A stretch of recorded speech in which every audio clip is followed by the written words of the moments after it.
ിലെ മേൽശാന്തിയായിരുന്ന മുരളീധരൻ നമ്പൂതിരി ഒരിക്കൽ വൈകുന്നേരം ദേവാലയത്തിൽ വിളക്ക് കത്തിച്ച് അലങ്കാരം ചെയ്തുകൊണ്ടിരിക്കുമ്പോൾ ഭഗവാൻ കയ്യിൽ പിടിച്ചിരുന്ന 5 പവൻ സ്വർണ ഓടക്കുഴൽ കാണാതാകുന്നത് ശ്രദ്ധിച്ചു. ക്ഷേത്രം മുഴുവൻ തിരഞ്ഞിട്ടും കാണാനില്ല. വിഷാദത്തോടെയും ഭയത്തോടെയും ഭഗവാനോട് മുഖം തിരിച്ച് പ്രാർത്ഥിച്ചു. ഗുരുവായൂരപ്പാ, പോയ ഓടക്കുഴൽ തിരികെ തരണമേ എന്ന് പറഞ്ഞു കരഞ്ഞു. അതുവരെ ഒപ്പം നിന്ന കീഴ്ശാന്തി പ്രാർത്ഥനയ്ക്കു ശേഷം ഓർമ്മിപ്പിച്ചു. മേൽശാന്തി, പ്രസാദം കൊടുക്കു. സമയം 4 മണിയായി.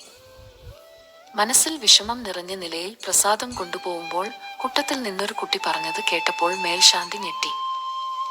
എന്താ തിരുമേനി, ഓടക്കുഴലുമായി ആണല്ലോ വരവ്?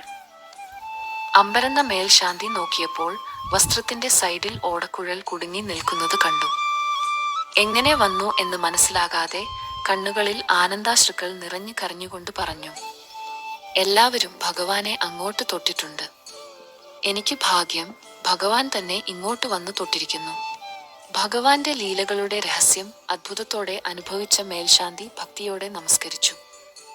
കൃഷ്ണ, ഗുരുവായൂരപ്പാ.